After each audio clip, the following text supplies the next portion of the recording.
I suppose, Dave, just watching you on the broadcast, then you use the word horrendous to describe the officiating. You're not the kind of guy who often, I don't think I've ever seen you talk about officiating like that since you've been coach. What in particular, what decisions were you irked by? And can you just give us a general overview on your thoughts on the match as well?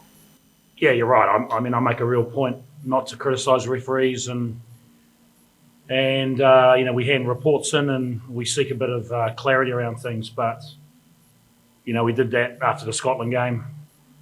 Got a lot of apologies during the week. In a game that was a 2-point ball game, and the same TMO who made a massive decision in that game as well. So I just think our boys deserve better than that.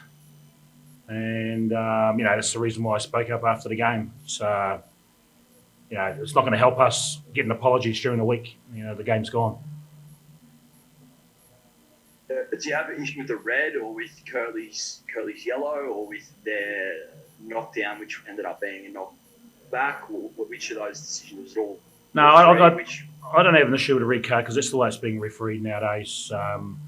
Rob's responsibility is to drop his height in the tackle, and he didn't, and had a head clash. So you got to take that on the chin.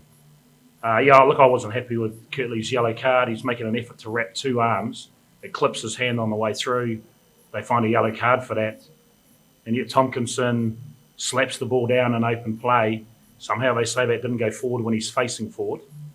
And they get 7 points out of it instead of getting a yellow card and us getting a penalty. So there were lots of decisions today I'm not going to go into. But I felt they had a massive bearing on the game, and our boys played with a lot of courage and a lot of heart tonight, and we almost did enough to win that. Incredibly disappointed with the officiating. Obviously, we'll follow up with a report back to Georges. I know it's tough to take. It's a loss at the very last minute, but without several of your best players not playing, to have 13 men playing at one point, 14 men for 65 minutes, to be leading after the siren, I know it's a loss, but does it feel like it's a marked improvement on what you put out in the last 2 weeks? We're incredibly proud of the effort. That was massive.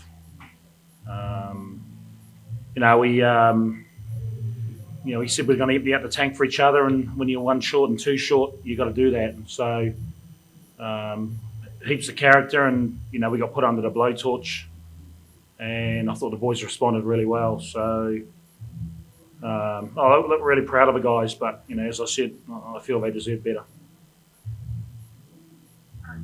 Dave, I understand they're completely different circumstances. Rassie Erasmus's attack on World Rugby a couple of months ago, but is there a fear from coaches, players, that if you do say something, you might also cop punishment? Oh, look, no doubt. But how do I support our team by biting my lip again and us getting apologies during the week? It doesn't change the result, and like I said, the boys ended out of the tank for each other, and we deserved a better result than that. And so, I felt it was important that I spoke my mind. And as Sam mentioned, I've been a professional coach for over 20 years. I've never gone in the media and had a crack at a referee or the referee group, but I felt I had to tonight. Yeah, and is there a different circumstance when you're doing this in a post-match press conference as opposed to, going through it all days later and putting it out in public domain there? Oh yeah, I'm not trying to compare the situation. I've made a decision to voice our disappointment, immediately after the game, because it's not emotional, it's not overreacting. But I thought it's important that we stated our feelings. James, what was your take on the game? And did you feel like it wasn't particularly a fair contest at times? My take on the game was, obviously we started really well, but then put ourselves under a lot of pressure. Obviously losing Bobby was 11 minutes into the game, so we played a man down for 70 minutes.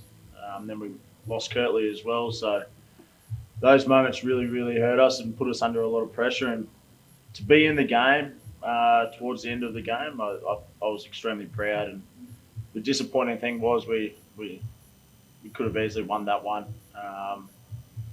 Some of the calls, I'm still a little bit shocked, but at the end of the day, the result's been done, and I guess Renz has voiced his opinion on that.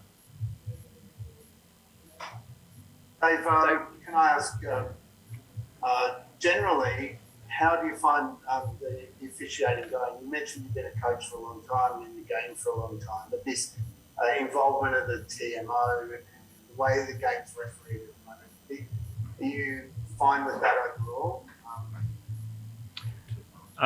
Look, I think from a TMO perspective, the reason the TMO was brought in was to get the right decision. And, it's going to slow the game down, but you get to look at it and make the right decision. I reflect back on Marius's decision to sin bin Alan Alator in Scotland. Now, during the week, we were told, no, it was a wrong decision, it wasn't a yellow card. So they're big moments, and getting an apology during the week is not good enough. So I think if we're going to have a TMO, there's no excuse for not getting the decision right. And we saw another example of that tonight. So what would you see? What would you like to see done? Like, would you? Is it a matter of just trying to make these guys more accountable? Like, what options do you, like, as coaches, do you have to try and make the system, improve the system? So, because it does seem like we're deteriorating further and further down this path. The more the years go on, the more that TMO is getting involved, the more these decisions like this are happening. So, what from your perspective, what action can actually be taken? Well, everyone's accountable, or they should be. Certainly we are. And you want to make sure that the officials are also accountable. So, Marius' decision a couple of weeks ago decided a game, yet he was appointed again. So is there any accountability around guys making errors that are deciding test matches? Three tough losses to end the season. At the end of this spring tour, what can you take out of these past three games heading into 2022? We'll reflect back on 3 games that were winnable. So that's frustrating. We've learned a lot with, I think what we've highlighted, hopefully to everyone back at home, is there's a huge amount of courage and character in this group, and we saw that again tonight. We beat a French team with 14 players for 75 minutes. So we've got a group of men who will dig in and fight for each other, and weren't accurate enough in the first couple of weeks, and finished second. So we'll take learnings out of this. Obviously very disappointed not to get a win on tour, but I will be better for it. Just on the injury front, Andrew and Taniela both came off pretty groggy. How are they holding up in the sheds? Yeah, Cal's landed awkwardly. He sort of he knocked himself out. He was snoring for a minute or so, so it was an automatic replacement. So he had no issue. He didn't even test. He's automatically out of the game. Taniela's injury was a shin, and so we tried to put him out for 5 or 10 minutes in the second half, and it was evident within a couple of minutes that he was still struggling. So we made the sub.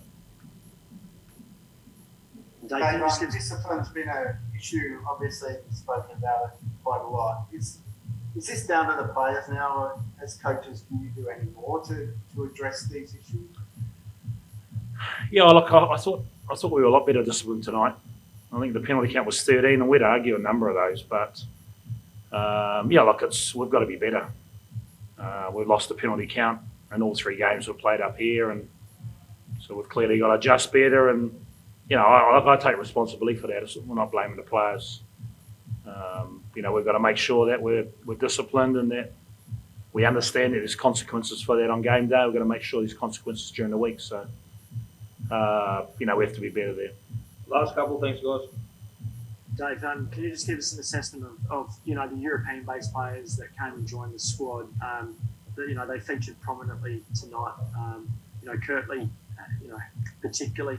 Are you able to give us just your general thoughts, and do you hope that they're going to continue to be involved? Because none of those guys, Kirtley actually had met the G'day law, but the Locks haven't.